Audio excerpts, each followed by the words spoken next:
ভাইয়া তোমরা কই থেকে আসছো? আমরা মুলামগাড়ি হাট বাঁকড়া থেকে এসেছি আপনার লগে দেখা করতে। তাই নাকি? জি তো আমার প্লে বাটনটা দেখতে আসছো নাকি? জি, না আমাকে দেখতে আসছো? আপনার প্লে বাটনও দেখতে আইছি, আপনাকেও দেখতে আইছি। তো তোমরা মোলামগাড়ি থেকে কিভাবে আসলে এখানে?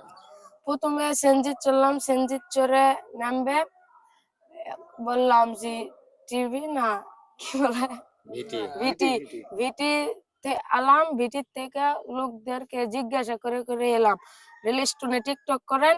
ওখানেও বলছিলাম যে হলো রিফাত ভাইয়ের বাড়ি কোনটা, বলে ওখান থেকে আলাম, জিজ্ঞাসা করতে করতে এসেছি। ও, আমার নাম রিফাত না রিফাজ, ঠিক রিফাত। আছে রিফাজ, হ্যাঁ। তো তোমার নাম কি? রিয়াজুল। তোমার বাসা ওর বাসা এক জায়গাতে? জি। কোন ক্লাসে পড়ো তুমি? 6 তুমি 7। 6 7। তো গাইস, মানে ভালোবাসা যে টাকা দিয়ে কিনে পাওয়া যায় না, সেটা আমরা কিন্তু মানে দেখতেছি, খুব মানে অনেক দেখতেছি, কি কও?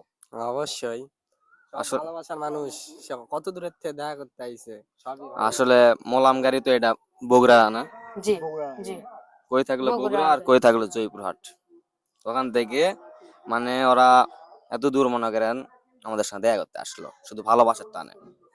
আর এই জন্য বললাম ভালোবাসার টাকা দিয়ে কিনে পাওয়া যায় না, ঠিক আছে?